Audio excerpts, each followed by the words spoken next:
আসুন।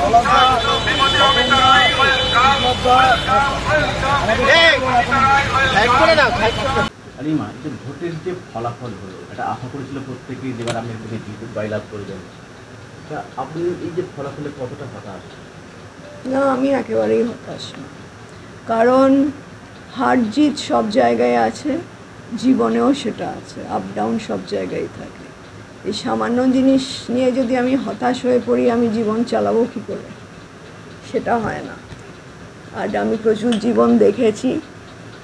আর দ্বিতীয় কথা, আমি তো ভোটে আসতেই চাইনি, পলিটিক্সে আসতেই চাইনি, জবরদস্তি করে আনা হয়েছে।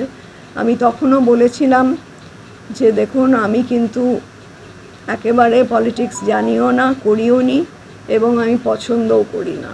কাজে আমাকে নিয়ে গিয়ে আপনাদের প্রবলেম না হয় এই জন্যে, কারণ আমি সত্যবাদী, আমি কিন্তু স্ট্রেট রাস্তায় হাঁটি, এবং তার চেয়েও বড় কথা হচ্ছে আমি কিন্তু কোনো রকম লবিবাজি পছন্দ করি না। তো সেই সব করেই এসেছি। তবে এখানে এসে যেটা দেখলাম, খারাপ কিছু না, কিন্তু ভালোই ছিল। যেটা মানে ক্রমশ প্রকাশ্য যেটা হলো আর কি, যে এখানে আমি যেটা দেখলাম, প্রচণ্ড লবিং আছে, গোষ্ঠীদ্বন্দ্ব খুব ভালো রকম আছে। মানে আমি যদি কোথাও যাই, হয়তো আমি জানি না যে তারা এদের মানে এদিক এই পার্টির সঙ্গে ওই পার্টির বনে না, ওই পার্টির সঙ্গে এই পার্টির বনে, আমি জানি না সেটা। হয়তো সে তাদের ডাকে ওদিকে গেলাম, তখন এই পার্টি বললো আমাদের জিজ্ঞেস করে কেন গেলেন না। তো আমার একটু কিরম মানে বন্দি বন্দি লাগতো। তা আমাকে মানে এটা জাস্ট লাইট কথা আর কি। যখন আমি 2-3 দিনের জন্য কলকাতা গিয়েছিলাম, আমাকে কেউ জিজ্ঞেস করেছিল পার্টিরই লোক, কেমন লাগছে? আমি বলেছিলাম আমার খুব স্বাধীন লাগছে, যে এত বাধ্যবাধকতার মধ্যে আমি নেই। তো এইরকম, তো এই গোষ্ঠীদ্বন্দ্বটা কিন্তু পার্টিটাকে শেষ করে দিচ্ছে, একটা আমার অবজারভেশন। দ্বিতীয় নম্বর কথা হচ্ছে, এখানে কোনো পরিকল্পিতভাবে কিছু হয় না, মানে সংগঠনের খুব মানে ডেফিসিয়েন্সি আছে, ঘাটতি আছে। সেখানে কিছু বলার নেই। এখানে যদি সেরকমভাবে সংগঠন না থাকে, এখানে কিন্তু আগামী দিন আরও মুশকিল হবে। কারণ আমি যা শুনলাম যে মানে ধরুন, যদি পার্টির মধ্যে দ্বন্দ্ব থাকে, সাংগঠনিক অভাব থাকে এবং ডিসিপ্লিনের অভাব থাকে, একটা পার্টি চালানো খুব মুশকিল। কারণ আমাকে তো একটা ন্যাশনাল লেভেলে লড়তে হচ্ছে, তাই না? সেখানে এর সঙ্গে এর অভিমান, ওর সঙ্গে ওর দ্বন্দ্ব, ওর সঙ্গে তার ঝগড়া, এইসব করে হয় না। সেটা you have to be professional to understand the gravity of the situation. So সেইগুলোর অভাব আছে, আমি লক্ষ্য করেছি। আর আমি যেহেতু নতুন ছিলাম, আমি কোনো কথা বলতাম না, আমি দেখতাম বা শুনতাম, কারণ যেটা জানি না সেখানে ওস্তাদি মারাটা ঠিক না।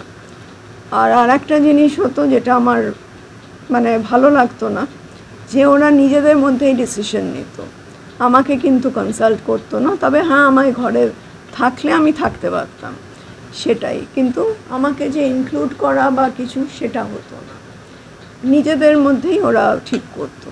আর যেহেতু আমি এত জানি না, নিশ্চয়ই আমি সেইভাবে কমেন্ট করতেও পারতাম না। আর একটা হচ্ছে যে যেটা আমার খুবই মানে বিরক্তিকর লাগতো, যে শেডিউল যেটা হতো প্রচারের জন্যে, সেটা কিন্তু আমাকে না জিজ্ঞেস করেই হতো। হয়তো আপনারা অনেক সময় আমায় ফোন করেছেন যে কখন দেখা করব, আমি কিন্তু বলতে পারিনি, আমি বলেছি শেডিউল দেখে বলবো, তাই না? তো সেরকম শেডিউলটাও খুব আনপ্ল্যান্ড ওয়েতে হতো।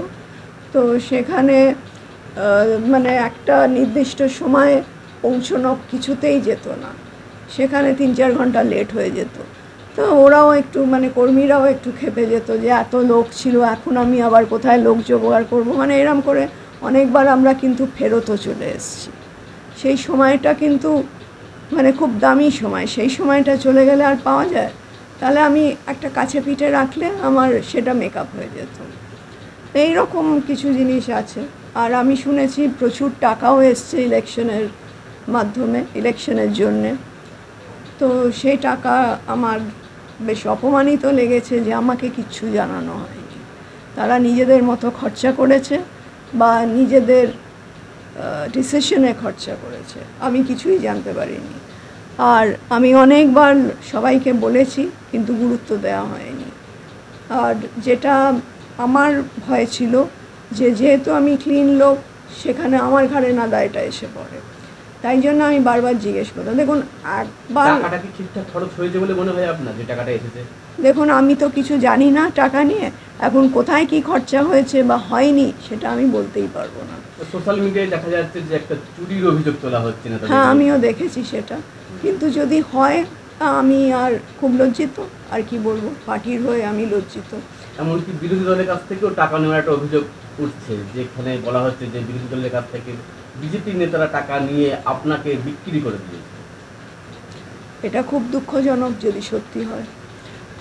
আর একটা জিনিস, আমাকে একটি মহিলা তেড়ে এসেছিলেন যে প্রমাণ ছাড়া কি করে বলা হয় যে টাকা উল্টোপাল্টা খরচা হচ্ছে। আমি বললাম, তাতে তুমি বরং প্রমাণ করে দাও যে টাকাটা উল্টোপাল্টা খরচা হচ্ছে না। তো তাতে আর কিছু বললো না।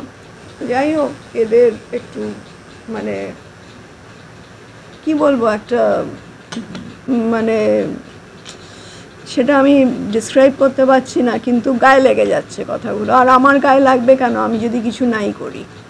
তো সেটা আমার একটু সন্দেহজনক লেগেছিল। তো সেখানে আমি একটাই ভেবে দেখলাম যে যা হবার হয়ে গেছে, এখন আর টাকা নিয়ে কথা তুলে কী হবে। আর কর্মীদের যদি তুমি হ্যাপি না রাখো বা খুশি না রাখো, ওরাই তো হাজার হলে ভোটটা করায়, তাহলে তারাই বা করাবে কী করে? আর তারা কতদিন গ্যাটের পয়সা খরচা করে করবে? সেখানে আমি এই নিয়ে এক্ষুনি কথা বলতে পারবো না। তবে আমি ডিস্টার্বড যে সেইভাবে মোদিজি যেরমভাবে সাপোর্টটা দিলেন, সেইভাবে এখানে সেটা এক্সপ্লয়েট করা গেল। সে আমার মোদিজির জন্য দুঃখ হচ্ছে। মোদিজি পরবর্তীতে ভোটে শেষে ফোন করেছিলেন, যোগাযোগ? এই তো এক্ষুনি আপনার সামনে করলেন যে মোদিজির যে ওথ টেকিংয়ে আপনি আসবেন, এক্ষুনি করলেন।